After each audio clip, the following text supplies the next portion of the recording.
मंगलम भगवान वीरु मंगलम गौतम गिरि मंगलम कुलप्रसाद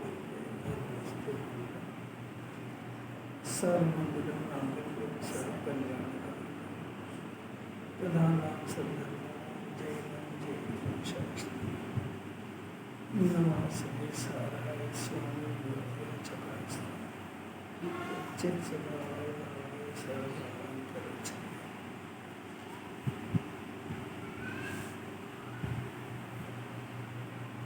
पढ़ो एसेंस पढ़ो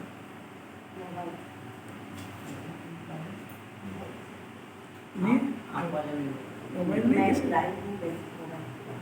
बैठा प्रश्न किया कि मैं ज्ञाता ही हूँ आज लिखा क्या गया प्रश्न है गुरुदेव से प्रश्न किया कि मैं ज्ञाता ही हूँ ऐसा जोर क्यों नहीं आता है बहुत ही बढ़िया प्रश्न है नहीं बस ठीक है अरे ठीक है गाड़ी स्टार्ट होती है तो थोड़ी सी स्लो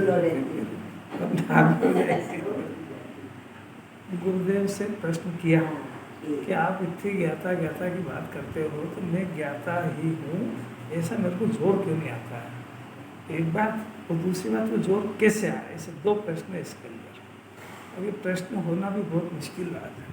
ये जो बहुत तत्वाभ्यास करता है और उसको एक बात समझ में आ जाती है कि जिनवाणी और गुरुदेव का ये कहना है कि इसको इस जन्म में मैं ज्ञाता हूँ ऐसा स्वीकार करना पड़ेगा, इसको और कोई रास्ता नहीं। दो बात भूलना पड़ेगी, मैं करता हूँ और मैं शरीर, दो बात भूलना पड़ेगी और दो याद करना पड़ेगी। मैं ज्ञाता हूँ, ज्ञाता ही हूँ और इसका जोर कैसे आए, क्योंकि जोर राग का चल रहा है ना।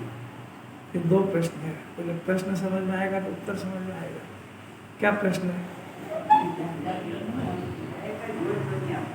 अच्छा, और ज्ञाता का ऐसा आप इतना शार्ट में क्यों बोलते हैं? ज्ञाता हूँ ये भी समझ में नहीं आ रहा है। समझ में आना अलग बात है, मैं करता देखो जिनवाणी सुन करके प्रवचनों को सुन करके मैं ज्ञाता हूँ ऐसा तो कहने लगा, भाषा में था क्या? फिर से सुनना जरा उनका प्रश्न। मैं ज्ञाता हूँ, अभी आपसे पूछा कि आप करता हूँ कि ज्ञाता हूँ, आप बोलना सीख गए। करता हूँ कि ज्ञाता, यहाँ कह रहे हैं ज्ञाता ही हूँ, इसका अर्थ है कि मैं करता नहीं हूँ। ये अनेकांत है, बात समझ में आई? मैं ज्ञाता ही हूँ इस पे वजह में, तो मैं ज्ञाता ही हूँ इसका अर्थ है कि मैं करता नहीं। यही बात समझ में? अब खाली जो बोल रहा है कि मैं ज्ञाता हूँ तो ये अंदर में ऐसा है कि आधा करता हूँ आधा ज्ञाता हूँ, अनेकांत हुआ ही नहीं उसके अंदर। ही में एकांत आता है, एकांत पूर्वक अनेकांत होता है। सब कहने लगे आप करता हो कि ज्ञाता। अभी भाषण भी देखा, देखो अपन ज्ञाता है करता थोड़ी, पर ज्ञाता ही हूँ इसका अर्थ है कि करता नहीं हूँ। ये उसमें नास्ति निकलती है, अस्थि नास्ति अनेकांत है उसमें। प्रश्न ही समझने में बहुत ताकत है। एक बात कि मैं ज्ञाता ही हूँ ऐसा मैंने मानसिक ज्ञान में अभ्यास भी कर लिया, पर इसका जोर क्यों नहीं आता है? अभी दूसरा प्रश्न, अभी तो ही नहीं हो रहा है। अभी इसके मन में है कि 50% ज्ञाता हूँ 50% करता हूँ। मंदिर में तो ज्ञाता हूँ, वो घर जाने के बाद ऐसी कोई पढ़ाई होती है? तीनों लोगों में हर जगह जीव ज्ञाता ही है, तीनों कालों में। पाप के उदय में रहे, पुण्य के उदय में रहे, जीव तो ज्ञाता ही है। ऐसा अपना अब उत्तर सुनो। जोर स्वयं नहीं लगाता है, खुद ही अपने उपादान से, इसलिए नहीं आता है। जिनवाणी की तरफ से कहने में कोई कसर नहीं है। और भाग्य की बात इतनी है कि अपना पुण्य का उदय भी ऐसा है कि अपने को मैं ज्ञाता ही हूँ ऐसी वाणी भी सुनने को मिल गई, पर निमित्त से कार्य होता नहीं, ये क्यों नहीं सुनता है? कार्य तो उपादान से होगा ना। मैं ज्ञाता ही हूँ सुनता ऐसा है, और मैं करता ही हूँ मानता ऐसा है, क्योंकि अंदर में ये उसको मिथ्या दर्शन का शल्य देता है कि मेरे बगैर काम नहीं होगा। बोलो दोनों में से क्या सत्य है? मैं ज्ञाता हूँ ये सत्य है कि मेरे बगैर घर का काम नहीं होगा, मेरे बगैर शरीर ठीक नहीं रहेगा, मेरे बगैर सब में बीमार हो जाऊंगा वगैरह वगैरह, जितने सारे भी संकल्प हैं आप बोलते हो वो सत्य है कि आप मानते हो वो सत्य है? पूछ रही जिनवाणी। बोलते हो सत्य है। मानते हैं वो मिथ्या है, आगे ना बात, बोलते हैं वो सत्य है, मानते हैं वो मिथ्या है। तो बोलते हैं तो जिनवाणी की भाषा और मानते हैं अपने मिथ्या दर्शन से, तो कब काम होएगा? फिर से कहूँ कि मानते हैं जैसा वैसा कर्म फिर से पुष्ट होता है। तो दर्शन भूमि यथावत बन रहा है, कोई भाषा से दर्शन भूमि कर्म डरता गलता नहीं है। दर्शन भूमि कर्म तो ये अभ्यास से गलता है। ज्यादा पुष्ट हो रहा है जब सुनने वालों को कम से कम। अब ये अब उसने क्यों तब वो मान लेता है मैं सुन रहा हूँ, मैं सुन रहा हूँ, प्रैक्टिस के पहले सुन लिया वो नहीं करने वाला तो अपनी जगह अलग है। अरे ये देखो पंकज जी, देखो थोड़ा सा ज्ञान में तो खुलने लगा अंदर ही अंदर, तो अपने को लग रहा है कि वास्तव में अपन मायाचारी अपने साथ ही कर रहे हैं। क्योंकि जिनवाणी कह रही ज्ञाता हूँ तो मैंने सीख गया ज्ञाता हूँ, और करता बुद्धि जरा भी ढीली नहीं हो रही। तो मिथ्या दर्शन के गुरुदेव ने हजारों जगह कहा है कि संयोग घटा है तो मिथ्या की क्या पोजीशन है, कि मिथ्या तो जस का तस पड़ा है, और संयोगों को कम ज़्यादा करना तो हाथ की बात थोड़ी हो, तो करना तय जनी बात है। अरे सारे संयोग छोड़ के जंगल में चला गया तो ये जीव के हाथ की बात थोड़ी है।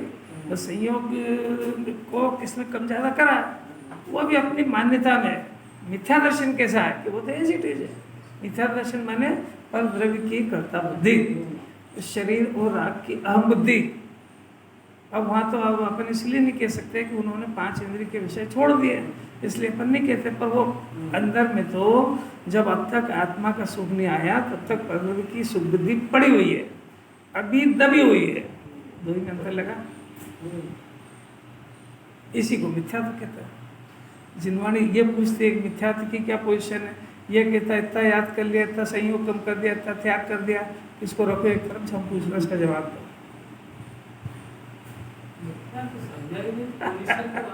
जिनवाणी रोज तो समझा रही है, रोज एक ही बात कर रहे हैं, रोज घुमा घुमा के एंगल से कर रहे हैं।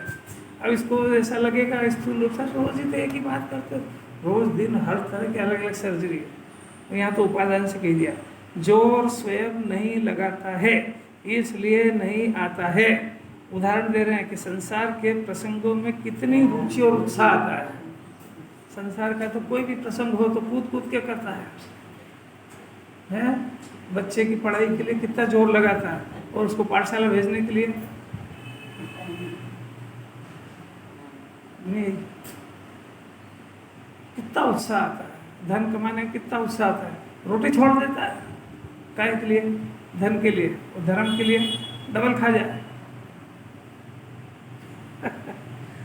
उसी प्रकार अंदर में स्वभाव की रुचि और उत्साह, दो शर्तें बैठी। अरे ये क्या है, ये वाणी मैंने क्या है, द्वादशांग का सार है। अंदर में स्वभाव की रुचि कहाँ है?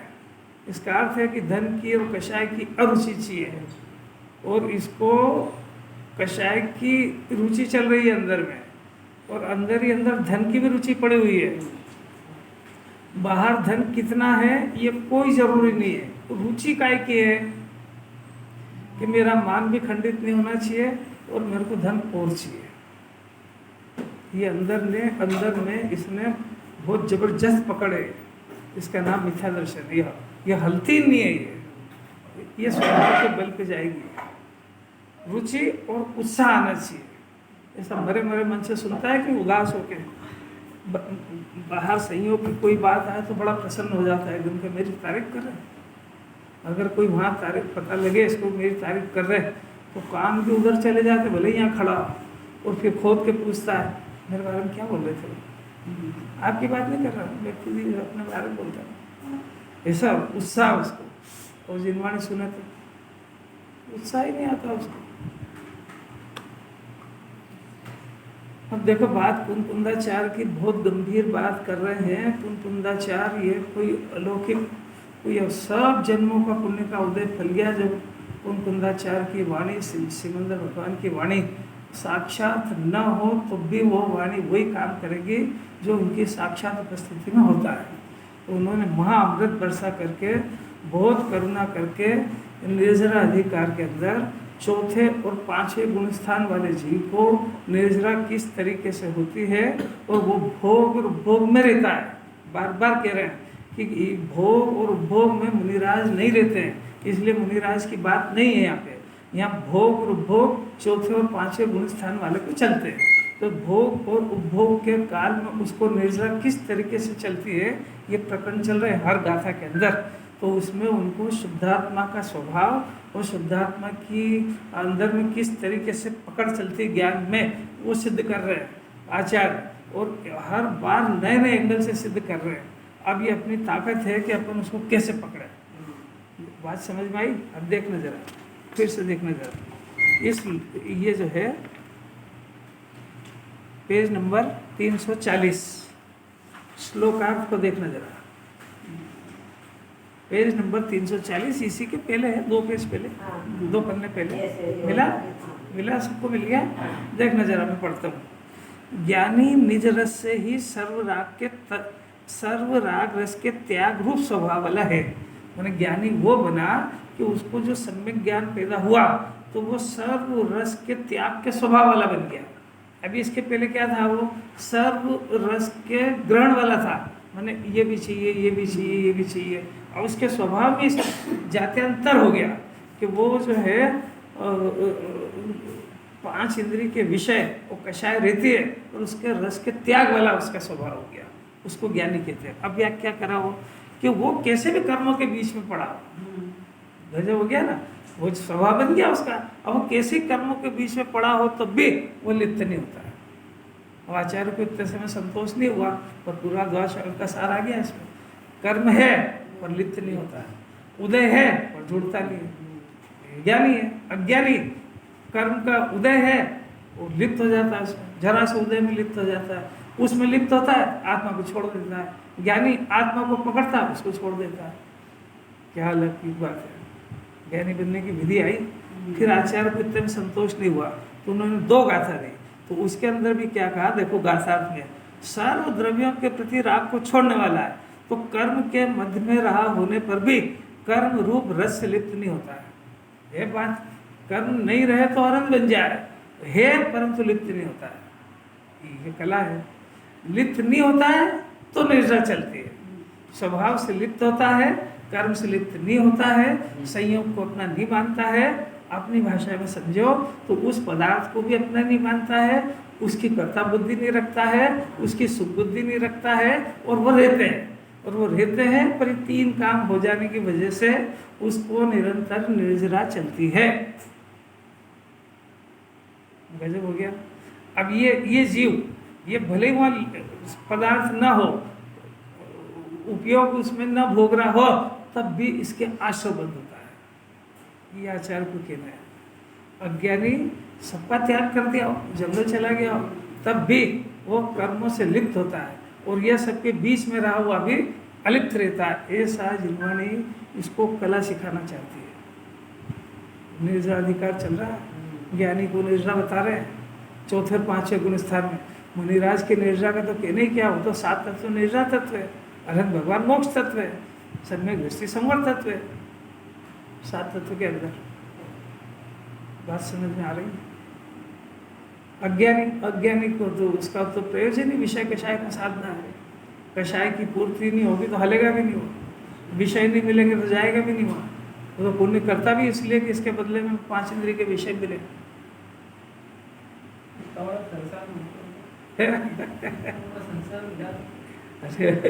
बात समझ में आ रही है? कितना गंभीर रहस्य है।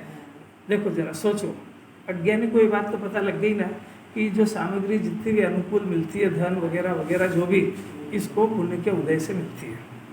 इतना तो समझ गया ना वो। अब उससे पूछो कि भाई ये पुण्य आप काहे के लिए करते हो? कि सारी अनुकूल सामग्री मिलती है कि नहीं मिलती है?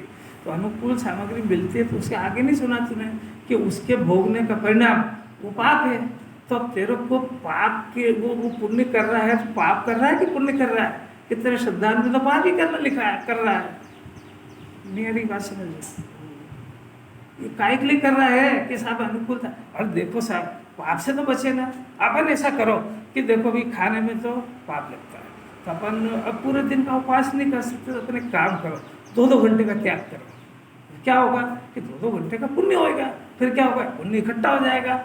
अब फिर उसका क्या होगा फल, क्या अनुकूलता मिलेगी, फिर क्या करेगा, भोगेगा। तो भोगने का भाव तो पाप पावे।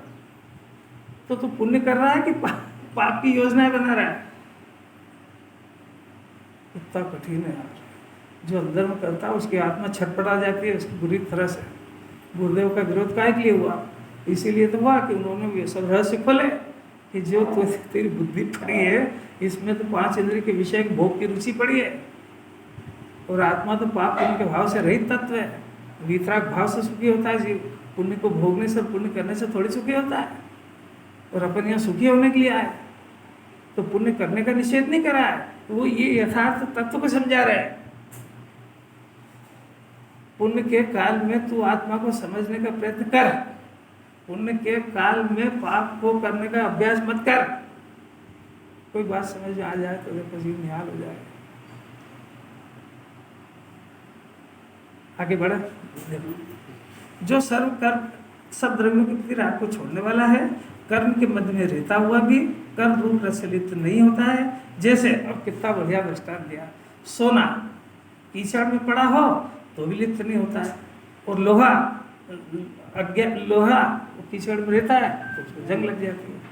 अब देखो सोना और लोहा दोनों कीचड़ में पड़े रहे तो लोहे में तो जंग लग जाती है, और सोने में कुछ भी नहीं होता है। ऐसा ज्ञानी और अज्ञानी, ज्ञानी सोना है, अज्ञानी लोहा है, दोनों कर्म इन कीचड़ में पड़े हुए हैं। एक में जंग लगती है और एक मस्त रहता है।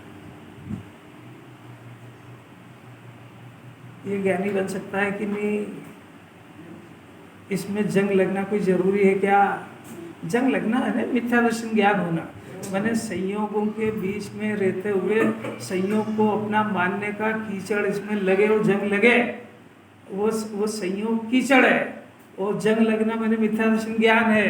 वो कोई जरूरी नहीं है, उसको अपना नहीं माने तो सोने की तरह रह सकता है, पर पदार्थों के बीच में रहते हुए ज्ञातापने से रहे तो जंग नहीं लगेगी, उसमें कर्ता बुद्धि नहीं आएगी। तो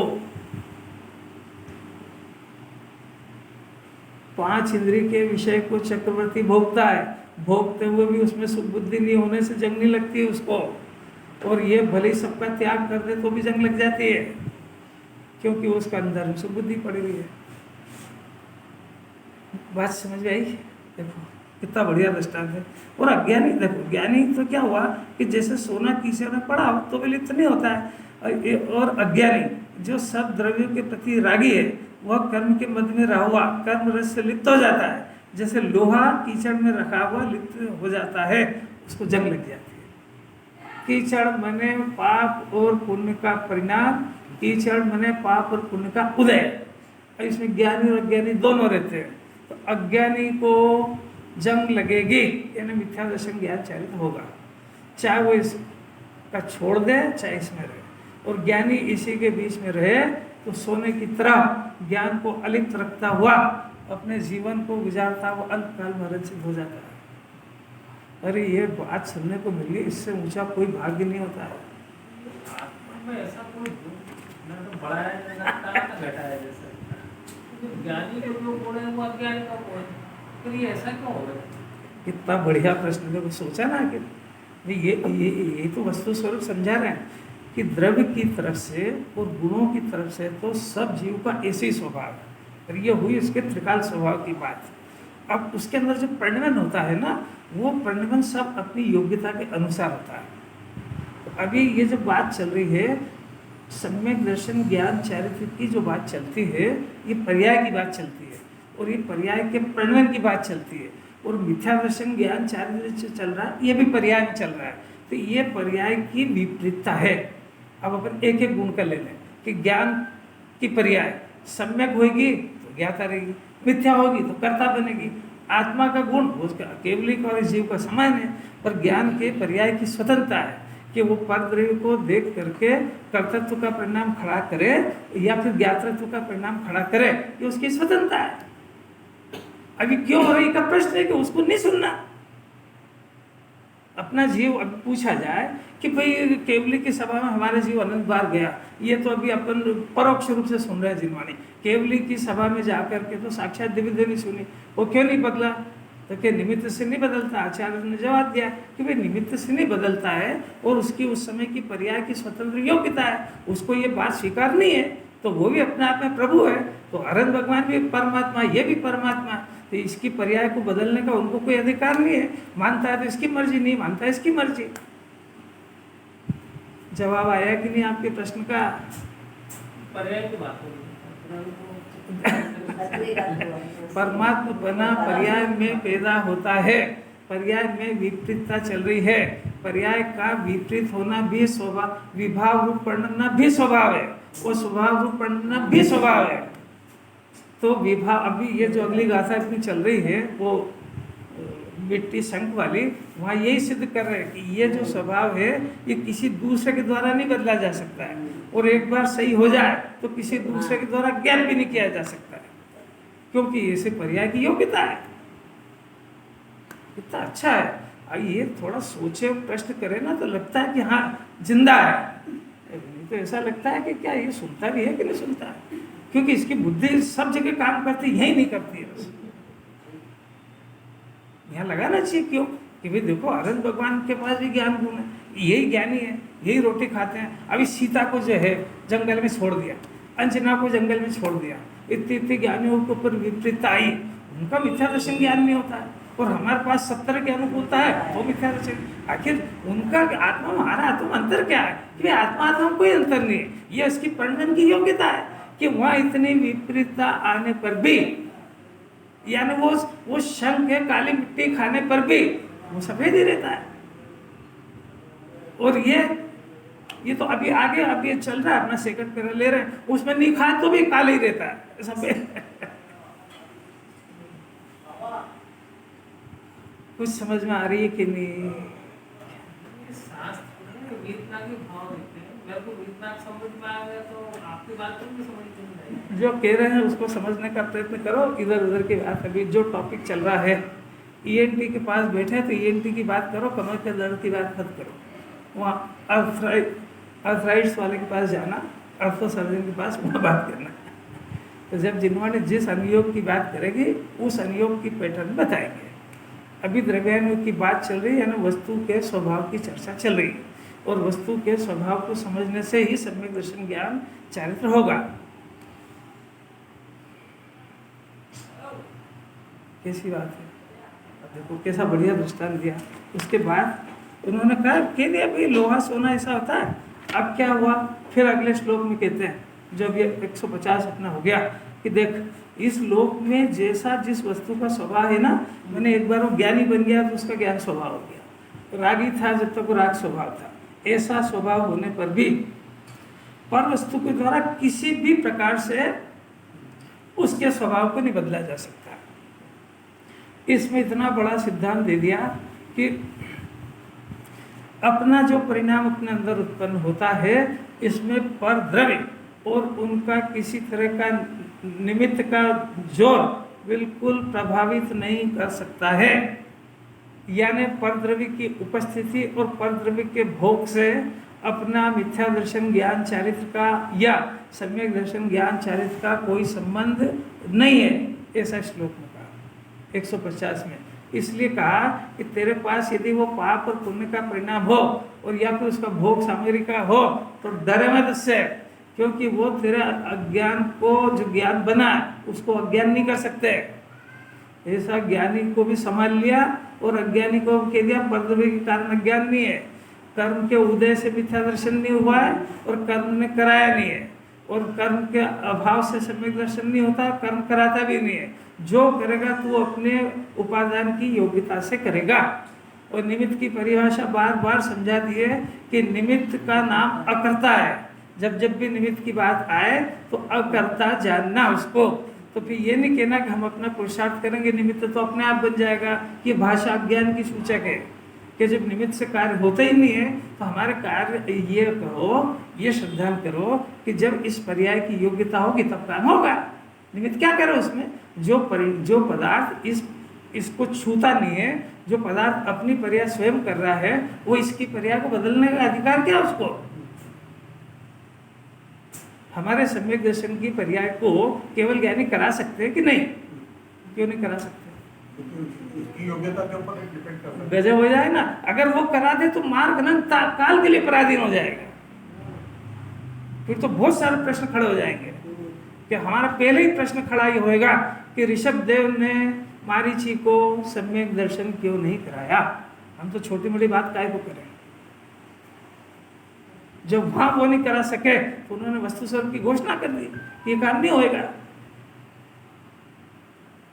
तो फिर ये करा देगा। अरे ये करा पाएगा कि नहीं? अच्छा चलो, शरीर की तो बदल देगा, आत्मा की नहीं बदलेगा तो नहीं, कुछ नहीं कर सकता। सोच समझ के बोलना, इसके पीछे बहुत सारे रहस्य है। फिर दवा से बुखार उतरेगा कि नहीं?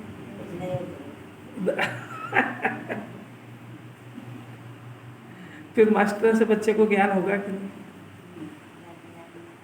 गर्दन में मुंह से बोलो। तो सबके अपने कारण से होगा और अपनी फिर योग्यता के कोई बात नहीं, आप बोलो तो फिर बच्चे को स्कूल भेजें कि नहीं?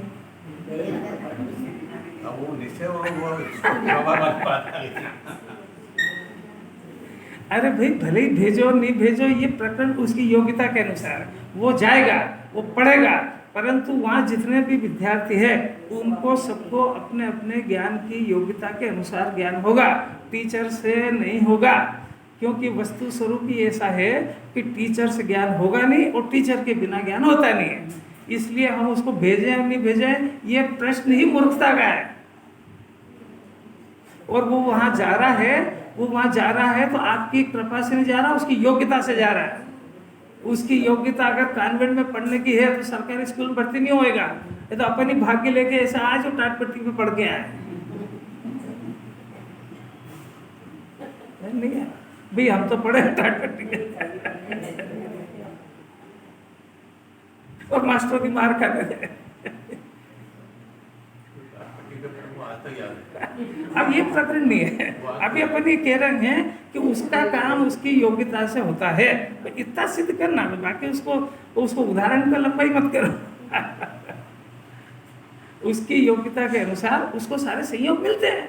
अब माँ बाप को भ्रम हो गया, मैंने स्कूल में भर्ती कराया, मैंने फीस के पैसे भुगते। अरे तूने कुछ नहीं करा, सब उसके उदय अनुसार हुआ है।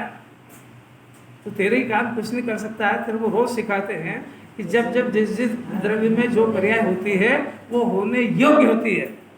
नहीं करे का प्रश्न क्या है कि साहब आप ये बता दो कि कैसे मंदिर में जाने से पूजा पाठ से धर्म होता है कि नहीं होता, तुम कल से जाना बंद कर दे। अब तू जा कि मत जा, नहीं होता तो कैसे कह देंगे होता है? जाने नहीं जाने की बात ही मूर्खतापूर्ण है। तू तो ये पूछे ना कि धर्म कैसे होता है, तो उस काल में तू अगर आत्मा को समझेगा तो उस काल में आत्मा को समझने से समझ जाएगा तो आरोप उनके ऊपर जाएगा, आरोप जाएगा, तब भी वो करता तो ही नहीं। इस सिद्धांत को अच्छी तरह समझ लेना चाहिए, नहीं तो धोखा खाएगा ही खाएगा। देखो, अन्य जैसा नहीं किया जा सकता। इसलिए देखो, ज्ञानी जो निरंतर ज्ञान रूप परिणित होता है, ज्ञानी कहते ही उसको है कि वो चाहे पाप के काल में हो चाहे पुण्य के, निरंतर सम्यक दर्शन ज्ञान रूप ही परिणमित होता है। इसीलिए ज्ञानी है। वो कभी भी अज्ञान नहीं होता, कैसे ही उदय हो उसका नहीं होता। इसलिए है ज्ञानी। तो उपभोग को भोग, यानी कर्म के उदय में भोग माने कर्म के उदय की उपस्थिति में तू डरे मत, उन संयोगों को देख के भयभीत मत हो। उन संयोगों की उपस्थिति से तेरा ज्ञान अज्ञान नहीं बनता है। और इसमें से ये भी निकाल लेना कि कैसे ही संयोग हो, समोसरण में बैठा हो, तब भी वो सम्यक दर्शन नहीं करा सकते।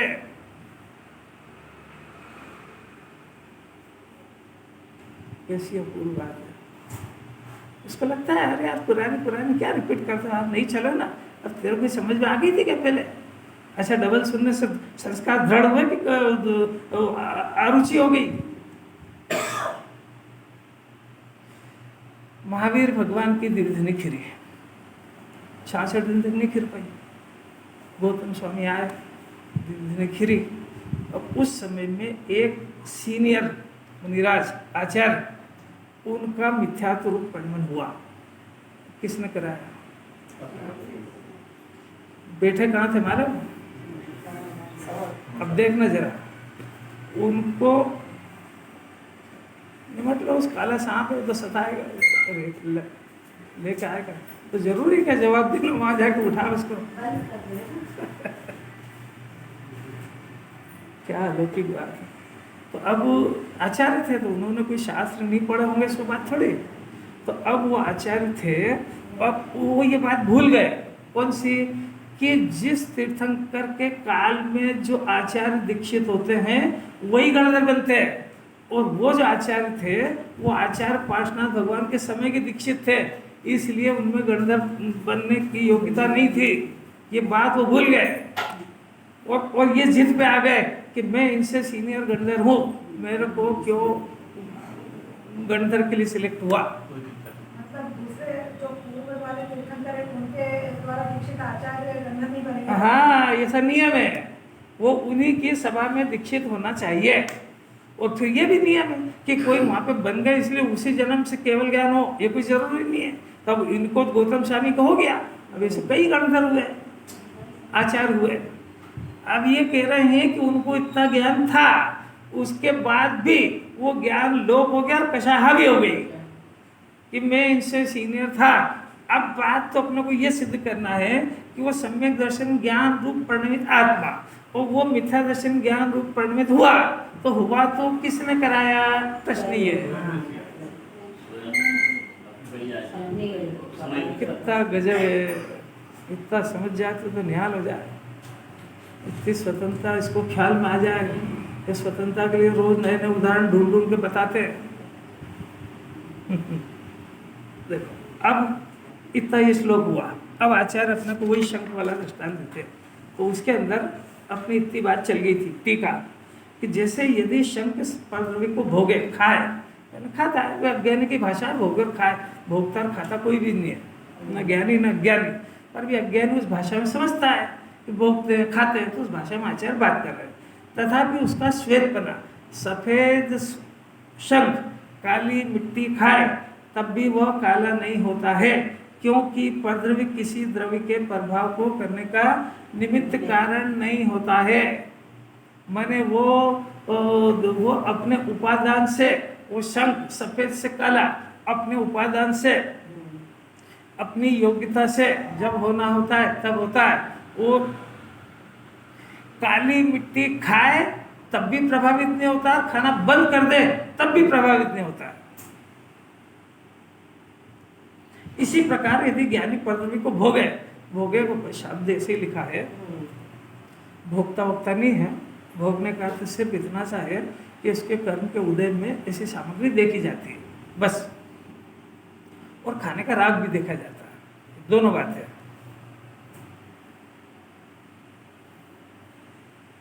आया समझ? देखो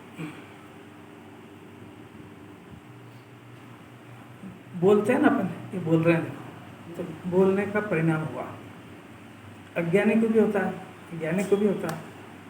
बोलने का परिणाम हुआ, तो बोलने का परिणाम उसके साथ में खाने का भी लगा लेगा। खाने का परिणाम ज्ञानी को भी होता है, अज्ञानी को भी होता है। अब दो चीज़ें हो गई इसमें, एक तो बोलने का परिणाम और एक बोलने की क्रिया। बोलने की क्रिया हुई ना, ये वार्तालाप, भाषा वर्णना वगैरह हुई ना ये। तो अब इसके अंदर अज्ञानी जीव ऐसा मानता है कि मैं बोलता हूँ, तभी तो बोलता है। आपको मीठा बोलना चाहिए, समझ में आई बात? आपको जिनवाणी कहेगी, आपको कर्कश वचन नहीं बोलना चाहिए, आपको किसी का दिल दुखे ऐसा कठोर वचन नहीं बोलना चाहिए। कठिन वचन मति बोल, बोला कि नहीं बोला? अज्ञानी को ऐसा मानता है कि मैं बोलता हूँ, तो जो बोलने का परिणाम है ये श्रद्धा का दोष है, ये आत्मा के स्वरूप की विपरीतता का दोष है। बात समझ में आई? अब इधर ज्ञानी को भी बोलने का राग है, पर मैं बोलता हूँ ऐसा नहीं मानते हैं। समझ में आया? जो बोलने का जो राग है वो चारित्रिक अपराध है। दो अलग अलग समझ में आ रहा है? बोलने का राग का परिणाम ये चारित्रिक दोष है। मैं बोलता हूँ, ये श्रद्धा की विपरीतता है। श्रद्धा की विपरीतता में आत्मा के स्वरूप को बोलने वाला माना है, इसलिए ये बड़ा अपराध है। तो अज्ञानी को दो अपराध एक साथ चल रहे हैं। श्रद्धा का भी दोष और चारित्र का भी दोष, और ज्ञानी को श्रद्धा का दोष खत्म हो गया है, केवल बोलने का राग बचा है। उस राग के भी न स्वामी बनते हैं न भला जानते हैं, इसीलिए वो उस राग से विरक्त रहते हैं। अब बोलने की क्रिया तो दो ही की दिखेगी, अब इसमें अंदर ही अंदर अंतर है इतना सारा, इतना रहस्य कौन जाने। तो आपको पाठशाला भी पढ़ना पड़ेगी और गुरुदेव को सुनने की कला भी सीखना पड़ेगी। सुनना अलग बात है, कला से सुनना अलग बात है, इसमें से तत्व को पकड़ना। ऐसे खाने की क्रिया में अज्ञानी ऐसा मानते ही है, उसके पीछे बहुत सारे लिंक है। मैं खाता हूँ, खाने में मज़ा आता है, खाना मेरा कर्तव्य है, नहीं खाएंगे तो मर जाएंगे, बहुत सारी लिस्ट है। अच्छा से अच्छा खाओ, अपना पुण्य का उदय है तो अच्छा भोगो, गरीब में थे जब तो भूखे रहते ही थे, कितनी सारी चैनल है। ये सारी की सारी श्रद्धा की विपरीतता है। आत्मा खाता ही नहीं है तो भूल ही गया उसके अंदर। अब खाने का परिणाम ये चारित्रिक दोष है, तो खाने का परिणाम मुनि दशा में भी रहा है, ये अपने क्रम में जाएगा। इसकी जिनवाणी जल्दी नहीं करती है, श्रद्धा के दोष को जिनवाणी छोड़ती नहीं है, चारित्र के दोष की जिनवाणी अभी बात नहीं करती है, क्योंकि श्रद्धा सुधर जाए उसके बाद उसका टॉपिक खोलेंगे। जो श्रद्धा की विपरीतता को दूर नहीं करके चारित्र को सुधारने का अभ्यास कराते हैं, वो जिन्हें परमात्मा से उल्टा क्रम भंग उपदेश है, वो क्रम भंग नहीं समझता। वो पहले उसको एमए की क्लास में बिठाओ, फिर केजी में पढ़ाना, होएगा? संभव होएगा? आत्मा को समझे बिना उसको कोई किसी चीज का त्याग कर, क्रम भंग उपदेश है। वो समझते ही वो खाने में सुख बुद्धि है, तुमने उसका त्याग करा दिया। कुछ सुन रहा है कि नहीं सुन रहा है, कोई असर भी होता है कि नहीं होता है? देखो उल्टा उपदेश में करके बताता है। शुभम चक्रवर्ती नरक क्यों गए? इसलिए गए कि उन्होंने मुनि दशा अंगीकार नहीं करी, उन्होंने उसका सबका 6 खंड के वैभव का त्याग वगैरह नहीं करा, और वो चक्रवर्ती पद पे मरे, इसलिए उनको नरक जाना पड़ा।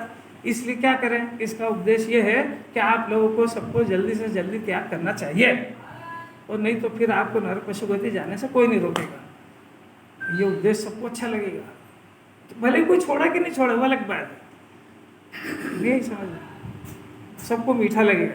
अब जैन दर्शन को क्या कहना कि वो 7वीं नरक इसलिए गए कि उन संयोगों के अंदर उनको संयोगों में एकत्व हो गया, और वो अपने में ज्ञान स्वभाव आत्मा अनादि अनंत हूँ ये भूल गए, और मैं भूल करके मैं मर जाऊंगा ऐसा भय पैदा हो गया। तो शरीर को अपना मानने की वृत्ति खड़ी हो गई, और जो सुबुद्धि आत्मा में थी वो आत्मा से छूट के उस फल में आ गई। तो उस फल में सुबुद्धि आने के लिए, उस फल को प्राप्त करने के लिए समुद्र पार चले गए वो, ये हुआ निश्चय। तो ये जो 2 अंदर में काम हुए ना, इसकी विपरीतता से नरक गए वो। और फिर उसके आगे ये तो हुआ निश्चय। अब व्यवहार के अंदर देवशास्त्र गुरु का सिद्धांत टूट गया कि उनको कहा कि नमोकार मंत्र लिख के और उसको मिटा दो, उसको पाँव रख दो। तो ये श्रद्धा में हुआ, वहाँ कोई पानी में कोई लिख सकता है क्या? तो उन्होंने लिख दिया, वो कोई लिखा रहा है क्या? तो वो श्रद्धा विपरीत हो गई। तो देवशास्त्र गुरु के सिद्धांत से गए व्यवहार सम्यक गया, और आत्मा के स्वरूप से गए निश्चय सम्यक गया, इसलिए 7वीं नरक गए। अब 2 ही निरूपण में कोई अंतर लगता है कि नहीं? कौन सा पसंद आता है आपको? मुंह से बोलना मुंह है कि नहीं है? और 2 ही जिनवाणी गद्दी पे बैठ के बोले जाएंगे। कैसी गजब की बात है। कितने दृष्टांत थे। सीता सम्यक दृष्टि थी, जंगल में छोड़ दिया, इतनी सारी विपरीत परिस्थिति आई, अपने को तो किसी को नहीं ना थी, तब भी उनका सम्यक दर्शन ज्ञान मिथ्या दर्शन ज्ञान में कन्वर्ट नहीं हुआ। ये बात ये सिद्ध करती है कि संयोगों से इसका श्रद्धा ज्ञान प्रभावित नहीं होता है। अंजना सती कितनी विपरीतता थी, कितने प्रधान योग इसी बात की पुष्टि के लिए।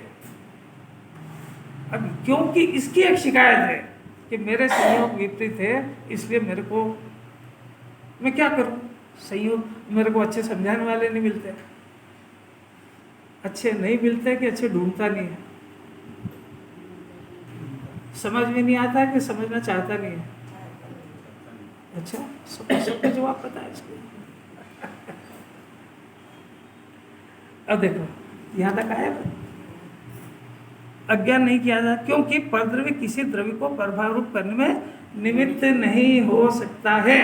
जब ये अपने उपादान से अज्ञान रूप परिमित हो तब उसको निमित्त का आरोप जाता है ना। अब आचार्य दूसरी बात करते हैं, उसी दृष्टांत को फिर पलटते हैं, और जब वही शंख, कौन सा, जो काली मिट्टी खा रहा था, वही शंख परद्रव्य को भोगता हुआ या नहीं भोगता हुआ, पहले में लिया भोगता हुआ, अब उसने कह दिया मैंने सबका त्याग कर दिया।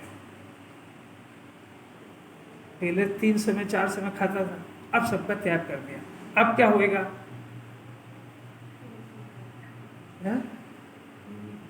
अब देखो, भोगता या नहीं भोगता हुआ, श्वेत भाव को छोड़कर पढ़ना चाहिए एक शब्द, स्वयमेव कृष्ण रूप यानी स्वयमेव काले रूप परिणमित होता है, चाहे खाए और चाहे नहीं खाए, स्वयमेव अपने उपादान से परिणमित होता है, तब उसका श्वेत भाव स्वयंकृत है काले रूप होता है। वो काला रूप किसने किया? उसने स्वयं ने, उसके खाने से और छोड़ने से कोई संबंध नहीं है। क्या समझ में आया? कि देखो मैं समझाता हूँ क्या समझ आया। एक सेक्शन ये सब शास्त्रीय बात हुई, ये जिनवानी को मत सुना, अपने अंतरंग की बात बोलो, आत्मा ये हृदय खोल के आचार्य से बात करो। मैं बताता सोचने की मेथड भी मैं बताता। हो गया पंकज जी का टाइम हो गया, 2-4 मिनट में सुन लो कि वो एक शेख चिल्ली था। शेख चिल्ली था तो टीचर ने दृष्टांत दिया भी, एक शेख चिल्ली था तो वो क्या दही बेचता था, सबने कहानी सुनी होगी, सत्तू बेचता था, दही बेचता था। तो एक बार उसको जो है बांध के लेट गया पलंग के नीचे, और वो सपने देखने लगा, मैं इसको बेचूंगा, फिर तक डेयरी खरीदूंगा, ये करूंगा, गाय भैंस पालूंगा, और भी सुंदर मकान बनाऊंगा, और फिर अच्छी सुंदर औरत लेके आऊँगा, और बस ऐसा करते करते, और फिर वो मेरी सेवा करने आएगी और वो नहीं सुनेगी मेरी बात तो उसको 1 लात मारूंगा। तो क्या हुआ? गला फूट गया। मजा आ गया सबको। अब देखो इसमें से मेरे को पूछना, जो आचार्य को पूछना हो कि उसमें टीचर ने पूछा, बच्चों इसके अंदर आपको कौन सी बात अच्छी लगी, कौन सी समझने योग्य बात है?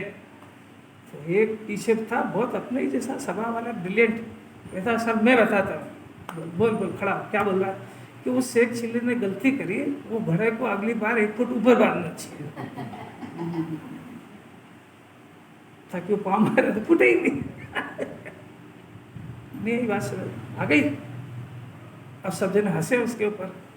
आचार्य को ये इतनी सारी बात करके पूछना है कि तुमको क्या समझ में आई कि देखो साहब हम भी ज्ञानी हैं, हम उसको करता तो बुद्धि से नहीं भोगेंगे, हम उसमें सुख नहीं समझेंगे, और दुकान पे भी बैठेंगे तो उसके स्वामी नहीं बनेंगे, दुकान भी अच्छी तरह से चलाएंगे, खाएंगे भी अच्छी तरह से, और उसके कर्ता भोक्ता स्वामी नहीं बनेंगे। तो अब बताओ कि आचार्य ने उसको खाने पीने का सिखाया था कि उसका सुख बुद्धि छोड़वाई थी? अब भी समझ में नहीं कुछ कि साहब देखो पूजा तो करेंगे परंतु उसमें धर्म नहीं मानेंगे। अच्छा खाएंगे तो सही पर उस खाने का सुख नहीं मानेंगे उसमें। अच्छा करेंगे तो सही पर कर्ता बुद्धि नहीं रखेंगे। ये कब कहा आचार्य ने ये सिखाया क्या उसके अंदर? उसमें आत्मा को समझने की बात तो आई नहीं उसमें।